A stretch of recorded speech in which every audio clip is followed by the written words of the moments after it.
¿No? Parece como mastín o algo de eso. Soy amante de los animales y me han gustado de toda la vida. Y yo lo digo, que yo con los animales tengo una cosa que cuando conozco a uno es como si me enamorara. O sea, yo daría todo por un animal y los amo. Y creo que estas iniciativas hay que apoyarlas al máximo, ya que no hay mucha voz en esto. Y yo me he apuntado a esto porque creo que hay muchísimos animales que están en adopción y creo que en Navidad es una buena oportunidad para fomentar la adopción, porque mucha gente ya sabemos que compran los cachorritos en las tiendas sin saber que eso es un animal que dura toda la vida.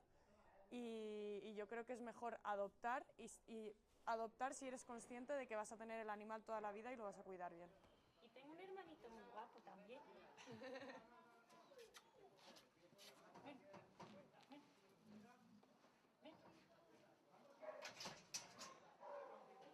Vaya una que tiene liada ahí, ¿eh? Sí, pero en esta tengo la suerte de tener. ¡Coge el perro que lleva el lazo!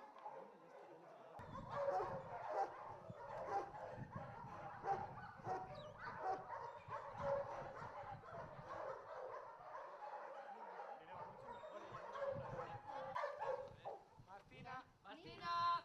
Nina, Nina, ¿Cómo así de pie? Así que así se le dé bien. ¿Quién es? ¿Quién es? ahí llega ya. ¿Quién es? ¿Qué pasa?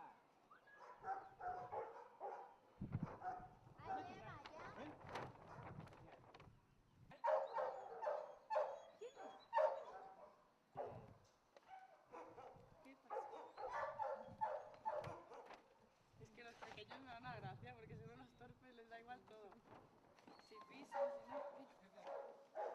Ven, ven, bastante bien. ¡Hala, venga! Bueno, vamos a quitar la comida. Se la quitan, ¿eh? Espera, ¿eh? Una cara más bonita. ¿Quién es?